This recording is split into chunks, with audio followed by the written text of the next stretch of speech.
يا رب لك الحمد كما ينبغي لجلال وجهك وعظيم سلطانك. اللهم ربنا لك الحمد بما خلقتنا ورزقتنا وهديتنا وعلمتنا. لك الحمد بالإيمان ولك الحمد بالإسلام ولك الحمد بالقرآن ولك الحمد حتى ترضى ولك الحمد إذا رضيت ولك الحمد بعد الرضا. أما بعد، أعوذ بالله من الشيطان الرجيم. بسم الله الرحمن الرحيم. رب اشرح لي صدري ويسر لي أمري واحلل عقدة من لساني يفقه قولي. رب هب لي حكما وألحقني بالصالحين واجعل لي لسان صدق في الآخرين واجعلني من ورثة جنة النعيم. اللهم صل على محمد وعلى أهل بيته وعلى أزواجه وذريته كما صليت على آل إبراهيم إنك حميد مجيد. وبارك على محمد وعلى أهل وعلى أهل بيته وعلى أزواجه وذريته كما باركت على آل إبراهيم إنك حميد مجيد. آمين اللهم آمين.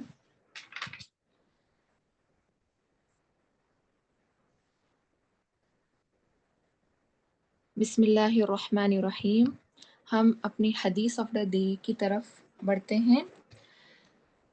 عبداللہ بن عمر بن عاص رضی اللہ عنہما سے مرفوعہ مروی ہے کہ اگر 4 عادتیں تم میں موجود ہیں تو دنیا سے اگر تمہیں کچھ بھی نہ ملے تو کوئی حرج نہیں. پہلا امانت کی حفاظت، دوسرا سچ بولنا، تیسرا اچھا اخلاق اور چوتھا پاکیزہ حلال لقمہ.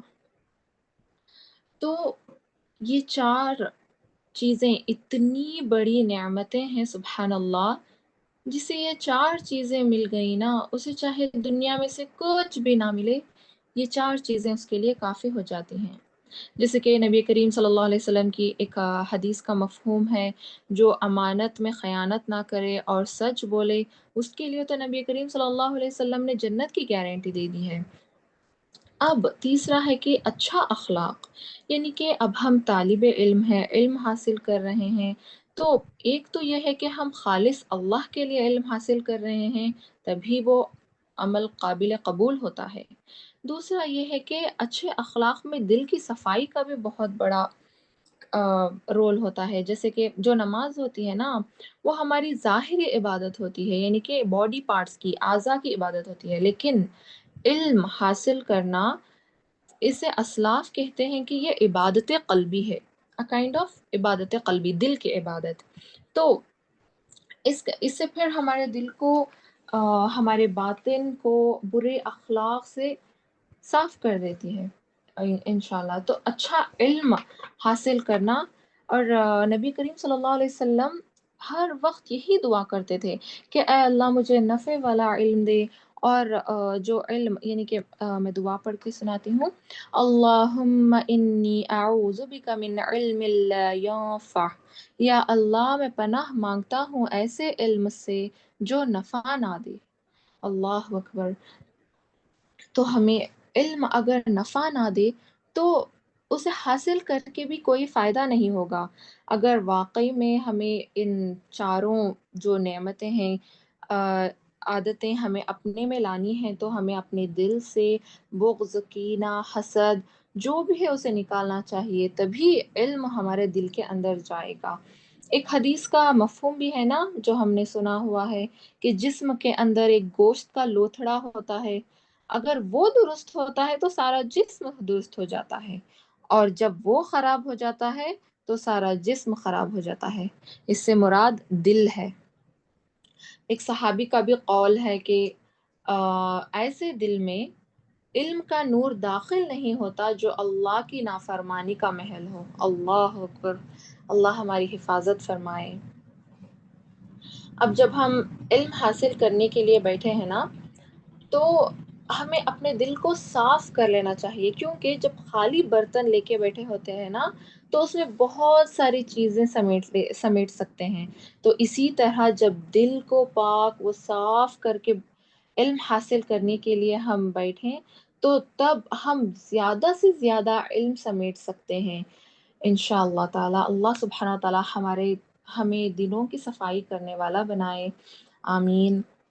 اس کے بعد چوتھا ہے پاکیزہ حلال لقمہ، یعنی کہ حرام چیزوں سے بچنا. سورہ بقرہ کی آیت نمبر 278 اور 279 میں اس کے بارے میں ذکر ہے، یعنی کہ حرام چیزوں سے بچو. اے ایمان والوں، اگر تم ایمان والے ہو تو اللہ سے ڈرو اور جو سود باقی رہ گیا اسے چھوڑ دو. پھر اگر تم ایسا نہیں کرو گے تو اللہ اور اللہ کے رسول کی طرف سے لڑائی کا یقین کر لو. اللہ اکبر کبیرہ. اللہ سبحانہ تعالیٰ ہماری حفاظت فرمائے. ان آیات کے بارے میں انشاءاللہ ہم آگے جب پڑھتے جائیں گے تفسیر کریں گے انشاءاللہ تعالیٰ. جزاکم اللہ خیر. اس کے بعد انشاءاللہ ہم سورۃ البقرہ کی ایک شارٹ سا انٹروڈکشن دیکھ لیتے ہیں. بسم اللہ الرحمن الرحیم. اب بزرگان دین سے کہا کرتے رہتے ہیں کہ اگر کسی نے اپنی زندگی کا صحیح فلسفہ سمجھنا ہے اور یہ جاننا ہے کہ اللہ سبحانہ تعالیٰ ہم سے کیا چاہتے ہیں تو قرآن کو سمجھ کر پڑھنا چاہیے. پھر دوسرا یہ بھی کہتے ہیں کہ سورہ بقرہ ایک آئینے کی طرح ہے، یعنی کہ یہ صورت میں ہمیں ہمارے اندر جتنے بھی فلاس ہیں، یعنی کہ جو بھی غلطیاں برائیاں ہیں یہ سب دکھ جائیں گی اور ہماری اصلاح کرے گا انشاءاللہ تعالی. یہ سب تبھی ممکن ہوگا جب ہم اپنا دل کمپلیٹلی سبمٹ کر کے اسے سنیں گے انشاءاللہ تعالی. سورہ بقرہ میں ہمیں تدبر کرنے کے لیے مجبور کر دیتا ہے کہ ہم ایز اے مسلم کہاں کھڑے ہوتے ہیں، ایز اے مومن کس درجے پہ ہیں. یہ بہت امپورٹنٹ ہے کہ ہم اپنے اندر جھانکیں اور اپنے غلطیوں کو سدھاریں اور اپنی زندگی کیسے گزارنی ہے یہ دیکھیں انشاءاللہ تعالی. سورہ بقرہ کے کچھ ورچوز بھی ہیں کہ یہ ایک مدنی سورہ ہے. پھر نبی کریم صلی اللہ علیہ وسلم کے حدیث کا ایک مفہوم ہے، ترمذی کی حدیث ہے حسن. نبی کریم صلی اللہ علیہ وسلم نے فرمایا اپنے گھروں کو قبرستان نہ بناؤ، کیونکہ شیطان وہاں داخل نہیں ہو سکتا جہاں سورۃ البقرہ پڑھی جائے گی. سبحان اللہ.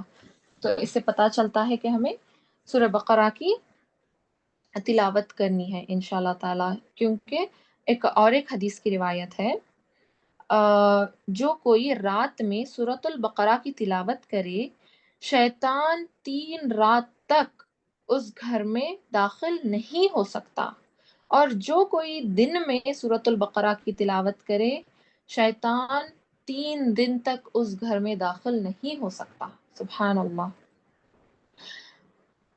انشاءاللہ تعالی ہم سورۃ البقرہ کی ورچوز کو سمجھیں گے، اس کے امپورٹنس کو سمجھیں گے. پھر یہ ایک پیک کی طرح ہے، جیسے کہ تبرانی کی ایک روایت ہے ہر ایک چیز کی ایک پیک یعنی کہ چوٹی ہوتی ہے، جیسے کہ پہاڑ کی چوٹی ہوتی ہے، پھر کیمل کا جو ہمپ ہوتا ہے، اسی طرح سورۃ البقرہ قرآن کی چوٹی ہے، پیک ہے. سبحان اللہ. انشاءاللہ تعالی اس کے بعد سورۃ البقرہ سمجھیں گے. عائشہ دی آپ مائک لے لیں. السلام علیکم ورحمۃ اللہ وبرکاتہ. سورہ بقرہ قرآن شریف کی سب سے بڑی سورت ہے. اس میں 286 آیات ہیں اور اس میں 40 رکوع ہیں، اور یہ پہلی مدنی سورت ہے. اس سے پہلے مکہ میں 2/3 حصہ نازل ہو چکا تھا قرآن کا، یعنی کہ یہ سورت مدینہ میں نازل ہونے والی پہلی مدنی سورت ہے یہ. اور اس سے پہلے مکہ میں 2/3 حصہ قرآن نازل ہو چکا تھا، اور مکہ میں مشرکین دشمن ہو گئے تو مسلمان مدینہ آ گئے ہجرت کر کے. لیکن مدینے میں بھی 3 طرح کے دشمن تھے. پہلے تو مشرکین obviously، دوسرے یہود.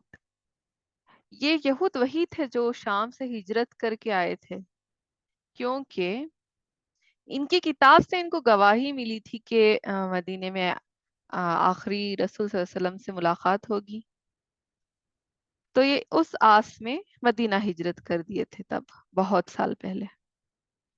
پھر تیسرے تھے منافقین، مطلب جو بظاہر تو مسلمان تھے لیکن ان کے دلوں میں نفاق تھا. ان سب کے علاوہ ایک اور کیٹیگری تھی، بدو تھے وہ، یعنی دیہاتی لوگ. یہ مزدور طبقہ کے لوگ تھے، جدھر باقی لوگ چلتے تھے ادھر چلتے تھے. یعنی کہ جو بھی پاورفل لوگ، جو بھی پیسے والے لوگ، مالدار لوگ چلتے تھے، یہ اسی کو صحیح سمجھ کر اس طرف چلنے کی کوشش کرتے تھے. اسلام سے پہلے ایسا کرتے تھے یہ لوگ. سورہ بقرہ قرآن کی پہلی طویل ترین سورت ہے. یہ قرآن کی ایک چھوٹی ہے پیک. اس کی ہر آیت کے نزول پر 80 فرشتے یعنی 80 فرشتے نازل ہوتے تھے. سبحان اللہ. ہر آیت کے نزول پر 80 فرشتے نازل ہوتے تھے. سبحان اللہ. اسی صورت میں آیت الکرسی جیسی افضل آیت بھی ہے، اور اس کی آخری 10 آیات ایسی ہیں کہ اگر اس کو پڑھ لینا تو جن اور جادوگر کے جادو سے بھی بچ جائیں گے، اور اس کا پڑھنا قیامت کے دن کے لیے بھی فائدہ ہوگا. اس کا چھوڑنا حسرت ہوگا. باطل پرست یعنی جادوگر اس کا مقابلہ کر ہی نہیں سکتے. اس کے پڑھنے والے کو جادو کا اثر ہی نہیں ہوگا. یعنی جادوگر جب جادو کریں گے تو اس کے پڑھنے والے پر اس کا اثر ہی نہیں ہوگا، کیونکہ گھر میں شیطان ہی داخل نہیں ہوگا. اس سورے میں 1000 ڈوز اور 1000 ڈونٹس ہیں، یعنی 1000 ایسے حکم ہیں جن کو کرنا ہے، اور 1000 ایسے احکام ہیں جن کو نہیں کرنا ہے. اب ہم اس کی پہلی آیت کو دیکھتے ہیں. پہلی آیت الف لام میم. الف لام میم یہ حروف مقطعات میں سے ہیں. حروف مقطعات کے معنی صرف اللہ کو معلوم ہے، اس کے معنی کسی اور کو نہیں معلوم. ٹوٹل 29 یعنی کہ 29 حروف مقطعات ہیں. کیوں استعمال ہوئے یہ حروف مقطعات؟ 2 ریزنز تھے اس کے. پہلا ریزن تھا الرٹ کرنے کے لیے، یعنی کہ اب بے خیالی میں، بے دھیانی میں بیٹھے رہتے تھے تو ہم کسی کو بولتے ہیں اٹینشن پلیز، ایسے بولتے ہیں نا ہم الرٹ کرنے کے لیے. تو ایسے ہی اللہ نے حروف مقطعات کو استعمال کیا الرٹ کرنے کے لیے. اور ایک اس کا دوسرا استعمال تھا کہ عربوں کو بتا دیا اللہ تعالیٰ نے ان الفاظ کو استعمال کر کے کہ دیکھو یہ تو تمہاری زبان ہے نا، عربی تو تمہاری زبان ہے، لیکن اس کے باوجود تم اس کے مطلب نہیں جانتے. 2 ریزنز تھے حروف مقطعات کے، اور اس کے معنی صرف اللہ کو معلوم ہے. یوزیلی ہم جب بھی کسی لینگویج کو پڑھتے ہیں تو ویکیبلری بہت امپورٹنٹ رول پلے کرتی ہے، اور ہم ویکیبلری کو امپروو کرنے کے لیے ہم ڈکشنری یوز کرتے ہیں. ڈکشنری کی ضرورت پڑتی ہے نا ہمیں. لیکن اس قرآن پاک کو سمجھنے کے لیے محمد مصطفیٰ صلی اللہ علیہ وسلم کی سیرت اور حدیث کی ضرورت پڑتی ہے. اور اس سورت کو چمکتی ہوئی سورت بھی کہتے ہیں. دوسری آیت میں بتایا گیا ہے کہ یہ کتاب ہے اور اس میں کوئی شک نہیں اور متقی لوگوں کے لیے ہدایت ہے. اس سورے کے شروع میں اللہ تعالیٰ نے بتا دیا کہ اس کتاب میں کوئی شک و شبہ نہیں ہے. اس سورے کے شروع میں ہی اللہ تعالیٰ نے اس کتاب کے متعلق سارے شک و شبہات کو دور کر دیے اور یہ 3 باتیں بتائیں کہ پہلی بات ایک کتاب ہے اور اس میں کوئی شک نہیں، یعنی 100% یہ اوتھینٹک ہے. تیسری بات اس میں ہدایت ہے متقی لوگوں کے لیے، سب کے لیے نہیں، متقی لوگوں کے لیے ہدایت ہے. عام طور پر دنیا میں جب کوئی بھی رائٹر کتاب لکھتا ہے تو شروع کے صفحے پر وہ لکھتا ہے کہ میں نے اپنی سمجھ سے لکھا ہے جو کچھ بھی لکھا ہے، اگر اس میں کوئی غلطی ہو تو میں معافی چاہتا ہوں. لیکن اللہ تعالیٰ صاف صاف بتا رہے ہیں کہ یہ کتاب ہر شخص سے پاک ہے. دنیا میں صرف قرآن پاک ہی ویسی کتاب ہے، ایک واحد کتاب ہے جو اوتھینٹک ہے، ہر شخص سے پاک ہے. مسلمانوں نے جب تک اس پر عمل کیا تب تک وہ کامیاب رہے، ناکامی کی وجہ اس کا چھوڑ دینا ہے. اس کتاب اس کتاب کو جب تک امام بنایا، جس کسی نے بھی اس کتاب کو ایمان بنایا وہ لیڈر بنے، ان کی دھاک تھی، ان کا دبدبا تھا، ان کیا ایک وہ لیڈر بنے، دوسری قوم پر دبدبا تھا ان کا.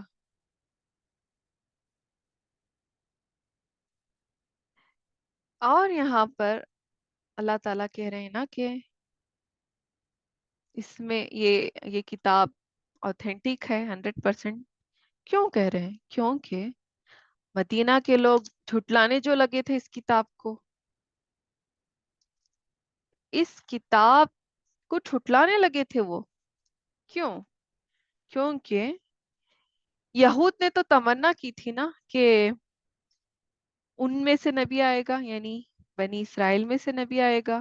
لیکن جب نبی بنی اسماعیل سے آ گئے تو ان کو یہ بات برداشت نہیں ہوئی، تب انہوں نے اس کتاب کو صاف صاف جھٹلانا شروع کر دیا. پھر اسی آیت میں ہمیں بتایا کہ متقی لوگوں کے لیے ہی ہدایت ہے. اب آگے دیکھتے ہیں متقی کون ہے. قرآن کا یہ خوبصورت لفظ بہت ہی خوبصورت لوگوں کے لیے استعمال ہوا ہے جو اللہ اور رسول کو بہت پسند کرتے ہیں. متقی کا ترجمہ زیادہ تر پرہیزگار آتا ہے اور ہم کو تو پرہیز لفظ سے ہی چڑ مچتی ہے. یہ لفظ بالکل اچھا نہیں لگتا ہمیں، پرہیز کرنا یہ لفظ ہمیں بالکل پسند نہیں آتا. لیکن چلیے جانتے ہیں اصل میں متقی لوگ کون ہیں، کیا ہوتی ہیں ان کی صفات، کیا کوالٹیز ہیں ان کی، اصل میں وہ ہیں کون. متقی وہ ہیں جو جیسے بھی ہیں لیکن ان کے دل میں خود کو بدلنے کا جذبہ پیدا ہو چکا ہوتا ہے. وہ اللہ کا قرب حاصل کرنا چاہتے ہیں اور قرآن سے ہدایت رہنمائی حاصل کرنا چاہتے ہیں. یعنی کہ متقی لوگ خود کو بدلنا چاہتے ہیں، اپنی زندگیوں کو اللہ کی مرضی کے مطابق گزارنا چاہتے ہیں. یاد رکھیں ہدایت صرف مانگنے سے ملتی ہے اور جس کے اندر جتنا تقوی ہوگا اس کو اتنی ہی ہدایت ملے گی. اور یہ ہدایت 2 طرح کی ہوتی ہے، ایک علم کی حد تک، دوسرا عمل کی حد تک. علم کی حد مطلب سب کچھ جان لیتے ہیں لیکن صرف علم کی حد تک جان لیتے ہیں، ہاں یہ اچھا ہے، یہ برا ہے، یہ کرنا ہے، یہ کرے تو ثواب، یہ کرے تو گناہ، یہ کرے تو جنت ملے گی، یہ کرنے سے جہنم ملے گی، سب جان لیتے ہیں علم کی حد تک۔ دوسرا، عمل کی حد تک، یعنی جاننے کے بعد اس پر عمل بھی کرتے ہیں، اسی دل کو یہ کتاب نفع دے گی جو متقی ہوگا۔ تیسری آیت میں بات کی گئی ہے متقی لوگوں کی خوبیاں۔ کیا ہے ان کی خوبیاں؟ پہلی خوبی، یہ وہ لوگ ہیں جو غیب پر ایمان لاتے ہیں، چھپی ہوئی چیزوں پر، جیسا کہ قیامت کے دن پر، جنت پر، جہنم پر، یہ غیب ہے، یہ دکھائی نہیں دیتا ہمیں، فرشتوں پر، اللہ پر۔ پہلی خوبی ان کی ہے کہ یہ غیب پر ایمان لاتے ہیں۔ جب اللہ پر ایمان لائے تو پھر دوسری خوبی یہی ہوگی نا کہ اس کے آگے ہاتھ باندھ کر کھڑے ہو گئے۔ نماز کی طرف اشارہ ہے یہاں پر، نماز کی بات ہو رہی ہے۔ نماز تو ہمیں اطاعت سکھاتی ہے، اللہ کی بڑائی کو بیان کر رہے ہوتے ہیں ہم نماز میں۔ جب بھی نماز پڑھتے ہیں اللہ کے ساتھ اپنا تعلق دکھتا ہے نماز کے ذریعے سے، تعلق بن جاتا ہے نماز کے ذریعے سے اللہ کے ساتھ۔ پھر انہی متقی لوگوں کی تیسری خوبی یہ بھی ہے کہ یہ لوگ اللہ کے دیے ہوئے رزق کو اللہ کی راہ میں خرچ کرتے ہیں، دوسروں کے ساتھ شیئر کرتے ہیں، یعنی کہ یہ لوگ جمع خوری نہیں کرتے، اللہ نے جو دیا ہے اس کو شیئر کرتے ہیں، اس کو اللہ کے بندوں میں بانٹتے ہیں۔ ایک بات یہاں پر نوٹ کر لیں، یہاں پر جو ورڈ رزق آیا ہے، رزق کے بہت سارے معنی ہوتے ہیں۔ رزق کا مطلب ہم سمجھتے ہیں کھانا پینا، اسی کو ہم صرف رزق سمجھتے ہیں، نہیں، یہ بات نوٹ کر لیں، دولت، محبت، بچے، صحت، علم، یعنی کہ ہر نفع مند چیز رزق ہے۔ پھر چوتھی آیت میں کیا ہے؟ اس میں بھی انہی متقی لوگوں کی خوبیوں کو بیان کیا گیا ہے، کنٹینیو ہو رہا ہے، انہی کی خوبیوں کو کا کنٹینیوشن ہے اس نیکسٹ آیت میں بھی، چوتھی آیت میں بھی، فورتھ آیت میں۔ اور وہ لوگ ایمان لاتے ہیں ان کی طرف جو نازل کیا گیا، یہاں پر قرآن پاک کی طرف اشارہ کر رہے ہیں، یعنی کہ یہ لوگ قرآن پر ایمان لاتے ہیں۔ پھر اور جو کچھ ان سے پہلوں پر نازل کیا گیا، کیا پہلوں پر نازل کیا؟ یہاں پر اشارہ ہے آپ صلی اللہ علیہ وسلم سے پہلے کی ساری کتابیں، جو پہلے نبیوں پر نازل کی گئی تھی کتابیں، جیسے کہ تورات، انجیل، زبور، ان پر بھی ہمیں ایمان لانا ضروری ہے، کیونکہ یہ کتابیں اللہ تعالیٰ نے بھیجی ہیں، اللہ تعالیٰ نے اپنے رسولوں پر بھیجی تھی۔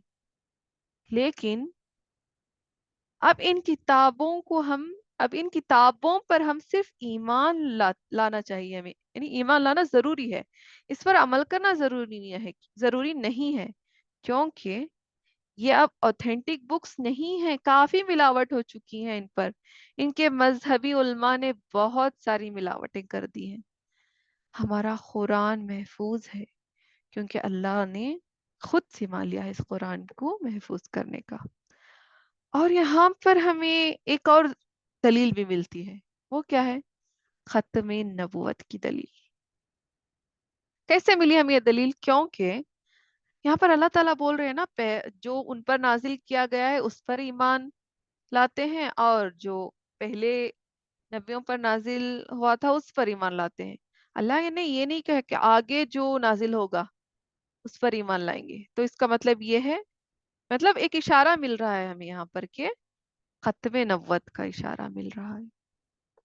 اور متقی لوگوں کی یہ تو بہت ہی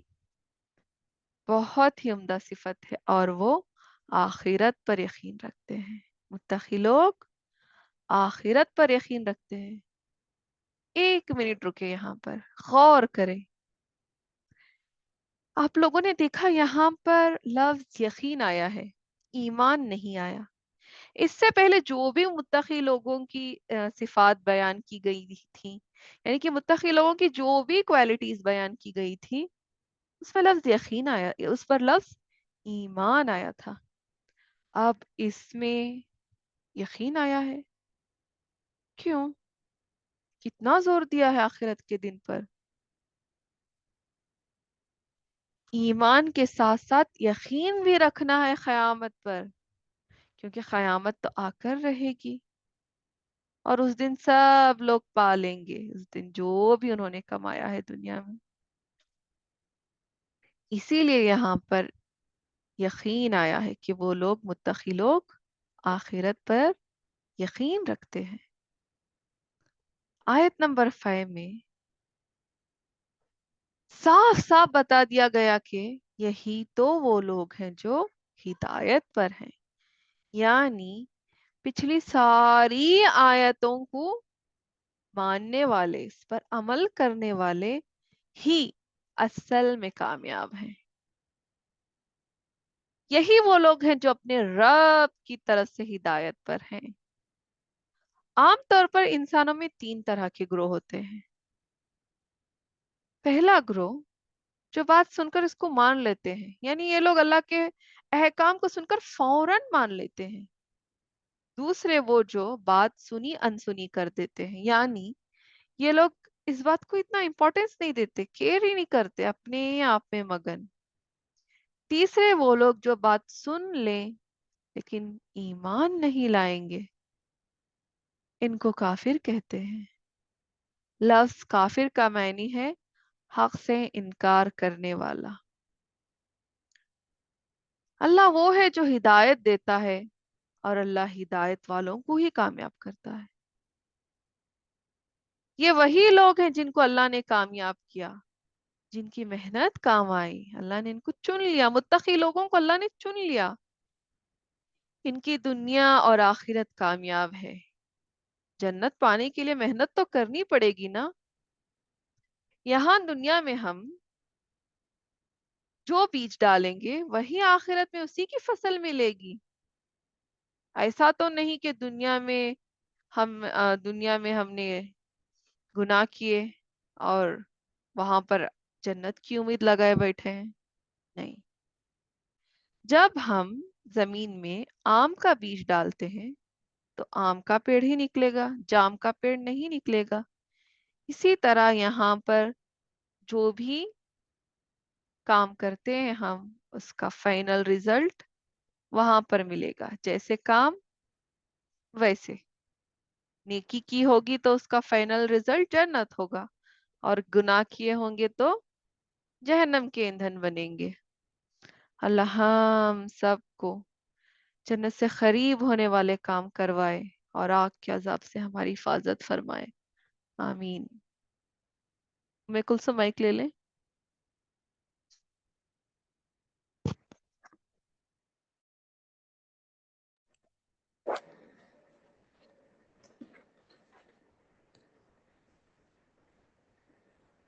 بسم اللہ الرحمن الرحیم۔ الحمدللہ ہمیں بہت ساری چیزیں سیکھنے کو ملی۔ آج بہت انٹرسٹنگ کلاس تھی۔ الحمدللہ ہمیں یہ پتہ چل گیا کہ متقی لوگ کون کون ہیں، اور سورہ بقرہ کی سٹارٹنگ آیات جو کہ الف لام میم، یہ کس لیے یوز کی گئی ہیں؟ ہمیں الرٹ کرنے کے لیے۔ پھر دوسری آیات یہ بھی کتنی اچھی طریقے سے سمجھایا نا، سبحان اللہ، کہ ہر ایک رائٹر سٹارٹنگ اپنی بک میں لکھتا ہے کہ یہ اپنے حساب سے میں نے لکھی ہوئی ہے، اس میں کچھ غلطیاں ہو سکتی ہیں، لیکن سبحان اللہ، اللہ سبحانہ تعالیٰ خود کہہ رہے ہیں کہ اس کتاب میں کوئی شک و شبہ نہیں ہے۔ اس کے بعد جو کامیاب لوگ ہیں یعنی کہ متقین کے بارے میں ہم نے دیکھا کہ وہ لوگ غیب پر ایمان لاتے ہیں، نماز قائم کرتے ہیں، کیونکہ نماز تو ستون ہے، زندگی کا پلر ہے۔ پھر لوگوں کے لیے خیر خواہی کرتے ہیں، یعنی کہ زکوٰۃ دیتے ہیں، صدقہ دیتے ہیں، یعنی کہ خرچ کرتے ہیں اللہ کے راستے میں۔ پھر چوتھا، رسول پر جو نازل ہوا اس پر ایمان لاتے ہیں، یعنی کہ قرآن اور حدیث، اور ہمیں صرف ایمان لانا ہے جو پچھلی کتابوں پر، لیکن اس پر عمل نہیں کرنا۔ یہ بھی اچھی طرح سے سمجھایا نا الحمدللہ، کیونکہ وہ اب اوتھینٹک نہیں ہے۔ اور پھر ففتھ، قیامت کے دن پر ایمان لانا۔ یہ سارے کوالٹیز متقین لوگوں کی ہیں، جو کہ کامیاب لوگ ہیں، یہی کامیاب لوگ ہیں۔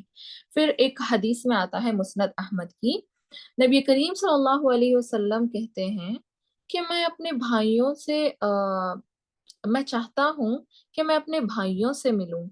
صحابہ رضی اللہ عنہم نے کہا، کیا ہم بھائی نہیں ہیں؟ نبی کریم صلی اللہ علیہ وسلم نے فرمایا، وہ ہیں جنہوں نے مجھ پر ایمان لایا لیکن مجھے دیکھا نہیں ہے۔ سبحان اللہ۔ ابو عبیدہ بن جراح رضی اللہ عنہ نبی کریم صلی اللہ علیہ وسلم سے پوچھتے ہیں، کیا ہم میں سے کوئی بہتر نہیں؟ کیونکہ صحابہ تو کتنی مشقتیں کرتے تھے، کتنا دین میں آگے بڑھنے کے لیے محنتیں کرتے تھے، اس لیے انہوں نے اس طرح سے ایسا کوشچن کیا کہ کیا ہم میں سے کوئی بہتر نہیں ہے؟ نبی کریم صلی اللہ علیہ وسلم نے فرمایا، تم سے بہتر میرے بھائی ہیں۔ تو ابو عبیدہ رضی اللہ عنہ نے پوچھا، ہم سے بہتر کیسے؟ نبی کریم صلی اللہ علیہ وسلم نے فرمایا، وہ ہم پر ایمان لائے اور ہمیں دیکھا نہیں ہے۔ یعنی کہ اس کا مزید ایکسپلینیشن علماء یہ دیتے ہیں کہ فرق یہ ہے کہ قرآن نبی کریم صحابہ کے سامنے نازل ہوا، اور ہم نے نبی کریم صلی اللہ علیہ وسلم کو نہیں دیکھا ہوا ہے، پھر بھی ایمان لائے۔ صرف اس لیے سبحان اللہ نبی کریم صلی اللہ علیہ وسلم نے ہمیں اپنے بھائی کہہ کر ریفر کیا ہوا ہے، سبحان اللہ۔ اور ان لوگوں کو بھی متقین کہتے ہیں، کیونکہ انہوں نے غیب پر ایمان لایا ہے، سبحان اللہ۔ اللہ سبحانہ تعالی ہمیں ہدایت یافتہ لوگوں میں شامل کرے، ہمیں استقامت دے، آمین، اللہم آمین۔ سبحان اللہ و بحمدہ، سبحانک اللہم بحمدک، نشہد ان لا الہ الا انت، نستغفرک و نتوب الیک۔ سبحان ربک رب العزت عما یصفون، وسلام علی المرسلین، والحمد للہ رب العالمین۔ جزا اللہ ان محمدا ما هو اہلہ صلی اللہ علیہ وسلم۔ جزاکم اللہ خیر۔ السلام علیکم ورحمۃ اللہ وبرکاتہ۔